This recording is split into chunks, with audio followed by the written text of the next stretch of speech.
قول نمبر 228، غم دنیا اختیار نہ کرو۔ بسم اللہ الرحمن الرحیم۔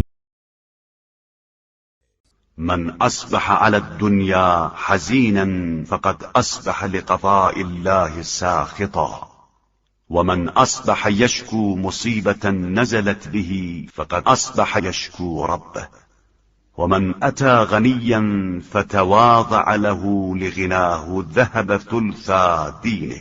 جو دنیا کے بارے میں رنجیدہ ہو کر صبح کرے وہ در حقیقت قضائے الہی سے ناراض ہے، اور جو صبح اٹھتے ہی کسی نازل ہونے والی مصیبت کا شکوہ شروع کر دے اس نے در حقیقت پروردگار کی شکایت کی ہے۔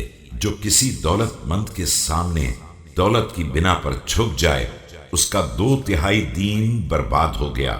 ومن قرأ القرآن فمات فدخل النار فهو ممن كان يتخذ آيات الله هزوا، ومن لهج قلبه بحب الدنيا التاط قلبه منها بثلاث: هم لا يغبه، وحرص لا يتركه، وأمل لا يدركه۔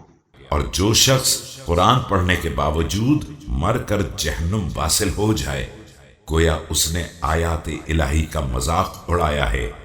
جس کا دل محبت دنیا میں وارفتہ ہو جائے اس کے دل میں یہ 3 چیزیں پیوست ہو جاتی ہیں: وہ غم جو اس سے جدا نہیں ہوتا ہے، وہ لالچ جو اس کا پیچھا نہیں چھوڑتی ہے، اور وہ امید جسے کبھی حاصل نہیں کر سکتا ہے۔